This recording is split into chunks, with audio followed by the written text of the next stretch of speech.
গঠন করার এই আন্দোলনকে সামনের দিকে এগিয়ে নিয়ে যাওয়ার জন্য উদাত্ত আহ্বান জানাচ্ছি। আপনাদের এই মাদারীপুর এক ফ্যাসিবাদের চরম আক্রান্ত ছিল।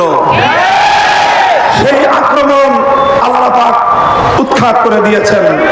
এখন সম্মিলিত উদ্যোগে এই মাদারীপুরের অগ্রযাত্রাকে অব্যাহত রাখতে হবে। আপনাদের মাদারীপুরের এসপি সাহেব সহ প্রশাসনিক কর্মকর্তারা আমাদের কাছে সাহায্য সহযোগিতা চেয়েছেন। আমি আপনাদেরকে বলবো, এই মাদারীপুর যেন শান্তিপূর্ণ উপায়ে সামনের দিকে তার পথ চলা অব্যাহত রাখতে পারে।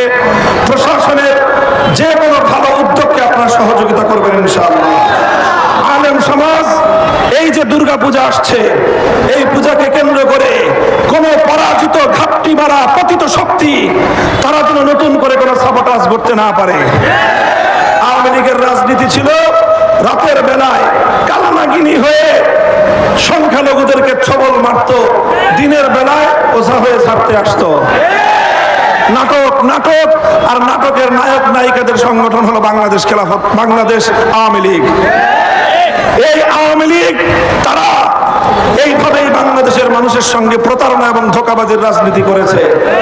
কাজেই এখন আওয়ামী লীগ নাই, আমরা চাইবো আর কোন সংখ্যালঘুদের যেন কেউ নির্যাতন করতে না পারে।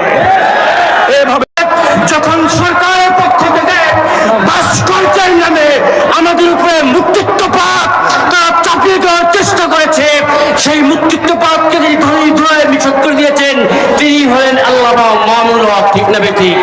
সেই আন্দোলন করতে গিয়ে 3 বছর কারাবরণ করার পরে এরপরে যখন আমাদের সামনে ফিরে আসলেন, ঐতিহাসিক ভাবে ফিরে এসেছেন, তখন ঠিক না বেঠে রিপিট আমের কথা হুজুর বারবার বলেছেন, জিনা লিনুখরিজান নাসা মিন ইবাদাতিল ইবাদি ইলা রাব্বিল ইবাদ।